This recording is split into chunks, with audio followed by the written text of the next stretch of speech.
Dear Patriots, before the news starts, please subscribe to our patriotic channel by clicking the subscribe button. Give us a thumbs up to this video. Don't forget to leave your opinion below in the comments section. Share the news on Facebook and Twitter so you friends see it. Thank you.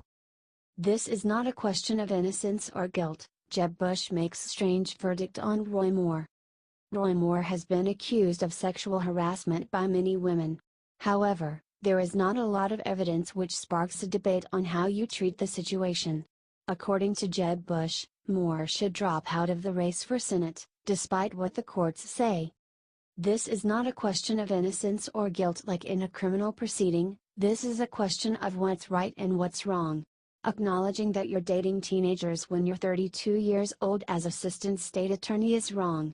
It's just plain wrong, said Jeb. We need to stand for basic principles, and decency has to be one of those. In the really poisonous political environment we have right now, one of the rules I think has to apply is that when you attack somebody on the other party, and the other team, for doing something wrong, when it happens on your team you have an obligation, I think, to speak out as well, he said. Countless others have weighed in, including Ted Cruz. One of two things should happen: if these allegations are true, Judge Moore should drop out now. Today, started Cruz. The people of Alabama deserve to have the option of voting for a strong conservative who has not committed criminal conduct.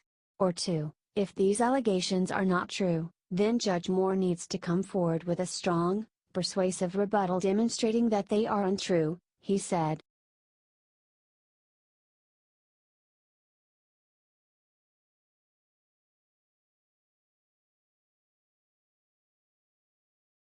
Kim Jong-un sentences President Trump to death for calling him short and fat.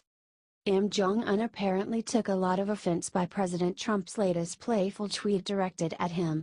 Why would Kim Jong-un insult me by calling me old, when I would never call him short and fat?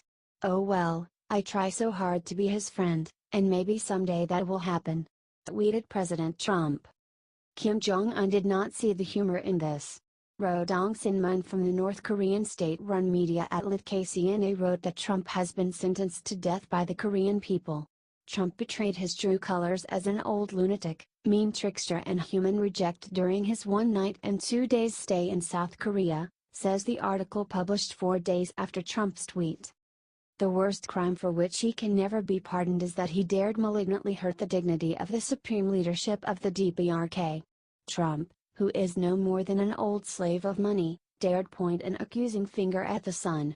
He should know that he is just a hideous criminal sentenced to death by the Korean people.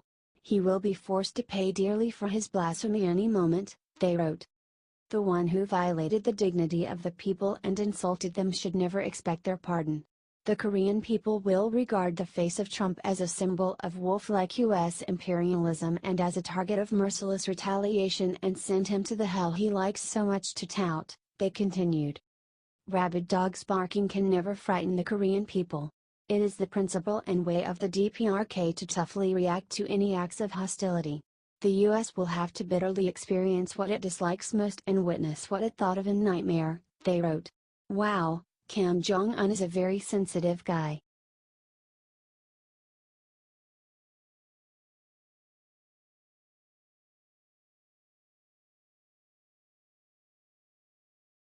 Joe Biden explains why Trump supporters love him more than Trump. Joe Biden went on Megyn Kelly's show to argue for his potential 2020 presidential run. Megyn Kelly pointed out that many blue-collar Rust Belters love Trump and he would need their votes. Biden argued that these Trump supporters actually love him more than Trump. The critics will say you're too old, you're going to be 77 in 2020, you wouldn't have any new ideas, you've already run twice and lost, you'd too have to promise it would be one term only, and that the blue-collar Rust Belters that you need to get elected already love Donald Trump. How can you overcome all that? Asked Kelly. They love me more. But the first part's correct, responded Biden. Well, I'm not sure I can overcome the front end, but I understand the Rust Belt. Donald Trump has no notion what those people are going through. If you take a look, and, it's not a criticism, It's an observation, 'cause look, but for 77,000 votes, this would be a different race now, said Biden. Come on, let's take a look at this, and, you know, they call me Middle Class Joe. It's not meant as a compliment in Washington, it means I'm not sophisticated. But I understand. I understand what built this country, and the only thing I know is the middle class, their hopes, their aspirations, because it's where I come from, it's what I am, said Biden. Who does he think he's fooling?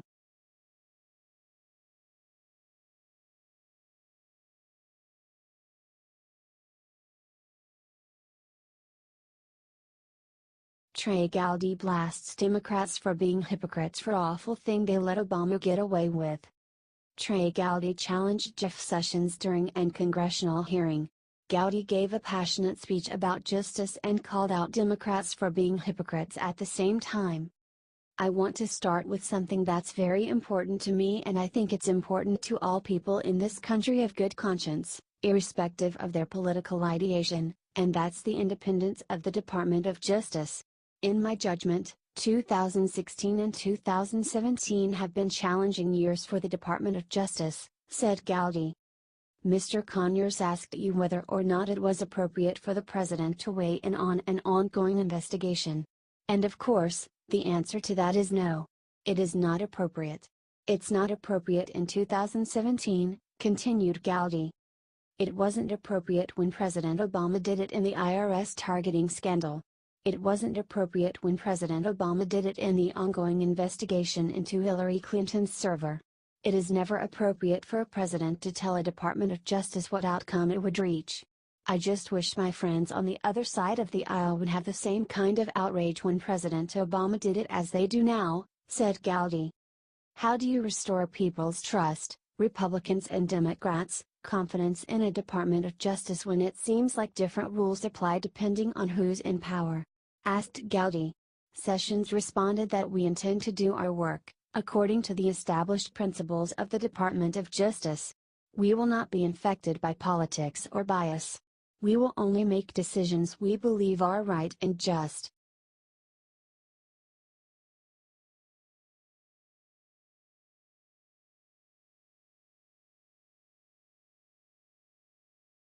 Rush Limbaugh crushes media for not understanding Trump's funniest tweet ever.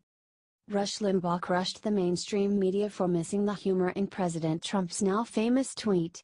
In response to insults made by North Korea, President Trump made the following tweet. Why would Kim Jong-un insult me by calling me old, when I would never call him short and fat? Oh well, I try so hard to be his friend, and maybe someday that will happen. The left and the media are melting. Presidents shouldn't talk like this. Presidents shouldn't be insulting foreign leaders like this. This isn't how it's done. This isn't presidential. This isn't the proper decorum, joked Limbaugh. So it establishes once again these people don't have a sense of humor. They literally cannot sense humor. It just doesn't occur to them. But their hatred, their willful hatred of Trump is so visceral that they're incapable of seeing satire or parody, said Limbaugh. I mean, this is hilarious. He just called Kim Jong-un short and fat, while denying that he ever did it. It's hilarious and they're all just beside themselves about this, said Limbaugh. He went on to compare the media to a cat chasing a laser pointer. If you have a cat, you can drive the cat nuts with the laser pointer. The cat can never figure it out. Some people think it's cruel if you just keep doing it. The cat will continue to try to chase it, it will paw it, and it will try to catch it. These Trump tweets, Trump speeches, they're like the laser pointer to a cat, said Limbaugh. Do you think he's right?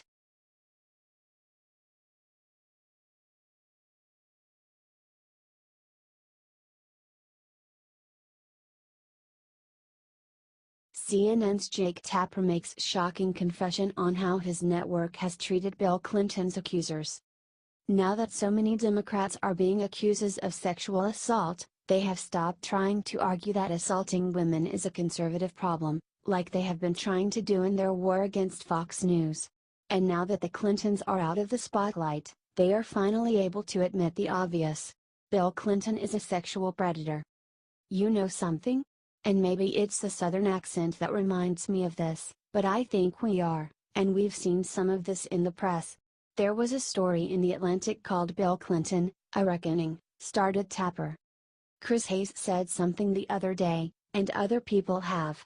But the accusers of Bill Clinton back in the 90s were never given the credence, and treated with the same respect that these women are being treated, said Tapper, comparing the way Bill Clinton's accusers are treated in comparison to Roy Moore's.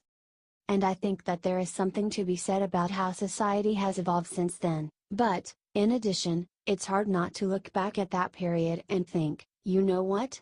The media treated those women poorly, said Tapper. Are you at least glad that the mainstream media is finally acknowledging Bill Clinton's victims? Even if it took way too long?